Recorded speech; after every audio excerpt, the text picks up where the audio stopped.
आज हम आपको महाभारत के 5 बड़े धोखों के बारे में बताएंगे जिन्हें कृष्ण जी के अलावा कोई नहीं कर सकता था।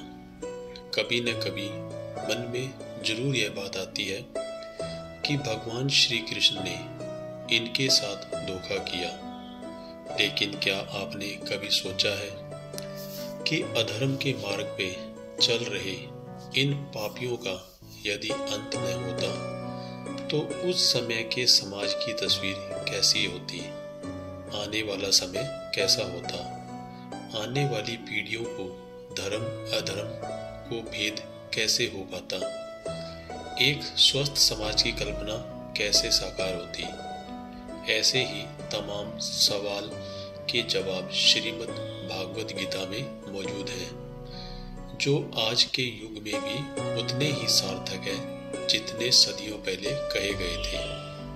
अब हम आपको श्री कृष्ण के इन 5 बड़े धोखों की कहानी विस्तार से बताते हैं। नंबर 1, जयद्रथ वध। जब सूर्यास्त से पहले जयद्रथ को मारने के लिए अर्जुन की प्रतिज्ञा सुनकर जयद्रथ कांपने लगा, तब द्रोणाचार्य ने उसे आश्वासन दिया कि वे ऐसा व्यू बनाएंगे कि अर्जुन उसे देख ही नहीं पाएगा। वे स्वयं अर्जुन से लड़ते रहेंगे तथा व्यू के द्वार पर भी स्वयं रहेंगे। अगले दिन युद्ध शुरू हुआ। अर्जुन को जयद्रथ कहीं दिखाई नहीं दिया। उधर दिन बीतने लगा। धीरे धीरे अर्जुन की निराशा बढ़ती गई। यह देखकर श्री कृष्ण बोले, पार्थ, समय बीत रहा है और कौरव सेना में जयद्रथ को रक्षा कवच में घेर रखा है। अतः तुम शीघ्रता से कौरव सेना का संहार करते हुए अपने लक्ष्य की ओर बढ़ो। यह सुनकर अर्जुन आगे बढ़े, लेकिन जयद्रथ तक पहुंचना मुश्किल था। सूर्यास्त होने ही वाला था। तभी कृष्ण ने अपनी माया फैला दी, जिसके कारण सूर्य बादलों में छिप गया और शाम होने का भ्रम उत्पन्न हो गया। शाम होते देख जयद्रथ और दुर्योधन प्रसन्नता से उछल पड़े। अर्जुन को आत्मदाह करते देखने के लिए जयद्रथ कौरव सेना से के आगे आकर जोर से हंसने लगा। तभी जयद्रथ को देखकर श्री कृष्ण बोले, पार्थ, तुम्हारा शत्रु सामने खड़ा है। उठाओ अपना गांडीव और वध कर दो इसका। वह देखो अभी सूर्यास्त नहीं हुआ है। यह कहकर उन्होंने अपनी माया समेट ली। देखते ही देखते सूर्य बादलों से निकल आया। सबकी दृष्टि आसमान की ओर उठ गई। सूर्य अभी भी चमक रहा था। तब अर्जुन ने अपना गांडीव उठा लिया और श्री कृष्ण के कहे अनुसार जयद्रथ की गर्दन पर इस तरह वार किया कि उसका सिर उत्तर दिशा में 100 योजन की दूरी पर तप कर रहे उनके पिता की गोद में जाकर गिरा। जयद्रथ के पिता चौंक कर उठा तो उसकी गोद में से सिर जमीन पर गिर गया। सिर के जमीन पर गिरते ही उसके सिर के 100 टुकड़े हो गए। नंबर 2, काल्यावन वध। पौराणिक कथाओं के अनुसार मगध के शासक जरासंध ने मथुरा पर हमला करा दिया। हमले के लिए जरासंध ने शिवजी से अजय का वरदान प्राप्त काल्यावन को भेजा। वरदान के कारण श्री कृष्ण ने काल्यावन को नहीं मारा। काल्यावन से भयंकर युद्ध चल रहा था। युद्ध के दौरान भगवान श्री कृष्ण रण छोड़कर ललितपुर में धोजरी के पास पर्वत पर स्थित एक गुफा में आकर छुप गए। गुफा में उस समय मुचुकुंद ऋषि तपस्या कर रहे थे। उन्हें वरदान था कि उनकी दृष्टि सबसे पहले जिस पर पड़ेगी वह भस्म हो जाएगा। श्री कृष्ण ने अपने पहने हुए पीले वस्त्र मुचुकुंद ऋषि के ऊपर डाल दिए और गुफा में ही छिप गए। भगवान श्री कृष्ण का पीछा करते हुए काल्यवन गुफा तक आ पहुंचा। काल्यवन ने पीले वस्त्र में तपस्या कर रहे मुचुकुंद ऋषि को श्री कृष्ण समझा और भगवान कृष्ण के धोखे में मुचुकुंद ऋषि को मारना शुरू कर दिया। मुचुकुंद ऋषि ने जैसे ही आंखें खोली, उनकी दृष्टि हमला कर रहे काल्यवन पर पड़ी। इससे वह भस्म हो गया। इस तरह से श्री कृष्ण ने बिना स्वयं मारे ही काल्यवन का वध कर दिया। इस घटना के बाद युद्ध भूमि छोड़ ललितपुर की इस गुफा में आने के कारण भगवान श्री कृष्ण का नाम रणछोड़ पड़ गया।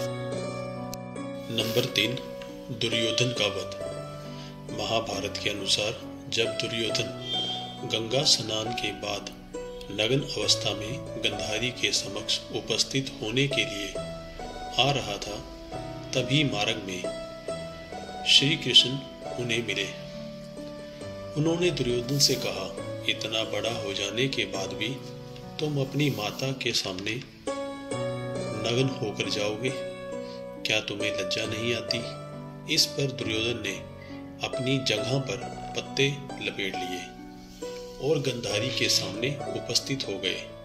जब गंधारी ने अपने नेत्रों से पट्टी खोलकर उसे देखा तो उसकी दिव्य दृष्टि दुर्योधन की जगह पर नहीं पड़ी। इसके चलते दुर्योधन की जगहें वज्र की नहीं हो सकी।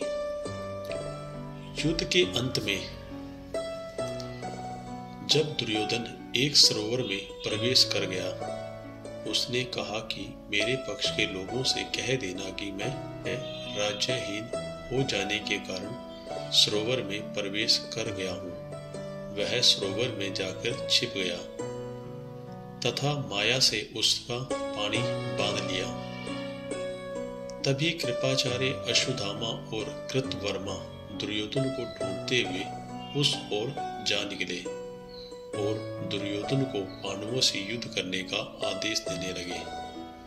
उनका कहना था कि इस प्रकार जल में छिपना कायरता है। तभी पांडव भी वहां आ पहुंचे। उन्होंने देखा कि सरोवर का जल माया से रुका हुआ है और उसके अंदर दुर्योधन पूर्ण रूप से सुरक्षित है। श्री कृष्ण ने युधिष्ठिर को भी माया का प्रयोग करने का परामर्श दिया। युधिष्ठिर आदि ने दुर्योधन को कायरता के लिए धिक्कारा तथा युद्ध के लिए ललकारा। तब श्री कृष्ण ने कहा कि आप लोगों में से भीम के अतिरिक्त कोई भी दुर्योधन से गदा युद्ध करने में योग्य नहीं है। तभी दोनों का द्वंद्व युद्ध आरंभ हुआ और भीम के देखने पर श्री कृष्ण ने अपनी बाई जांघ को ठोका। भीम समझ गए और उन्होंने पैंतरा बदलते हुए दुर्योधन की जांघों पर गदा का प्रहार कर उनकी जांघें तोड़ दी। नंबर 4, कर्ण का वध। महाभारत के अनुसार जब कर्ण और अर्जुन का युद्ध चल रहा था, तब संग्राम में कर्ण ने अपने बाणों से शत्रु पक्ष के बहुत से वीरों का संहार कर दिया था।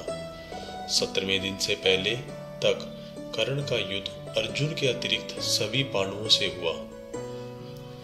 उसमें महाबली भीम सहित पांडवों को एक एक करके परास्त कर दिया, लेकिन माता कुंती को दिए वचन के अनुसार उसने किसी भी पांडव की हत्या नहीं की।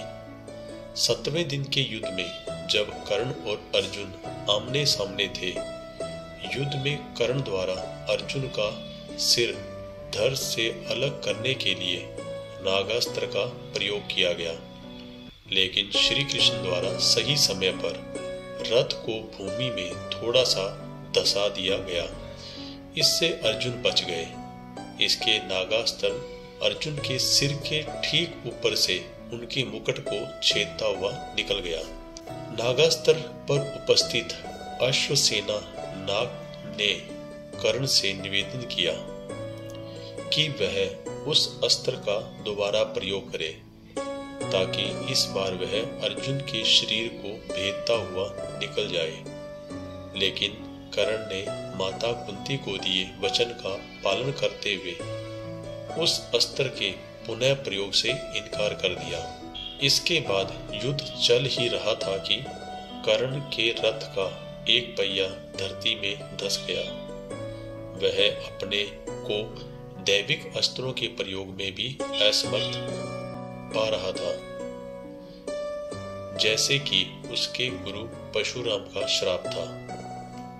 तब कर्ण ने अपने रथ के पहिए को निकालने के लिए नीचे उतरा और अर्जुन से निवेदन किया कि वह युद्ध के नियमों का पालन करते हुए कुछ देर के लिए उस पर बाण चलाना बंद कर दे। तब श्री कृष्ण ने अर्जुन से कहा, कर्ण को कोई अधिकार नहीं है कि वह अब युद्ध के नियमों और धर्म की बात करे, जबकि स्वयं उसने भी अभिमन्यु के वध के समय किसी भी युद्ध नियम और धर्म का पालन नहीं किया था।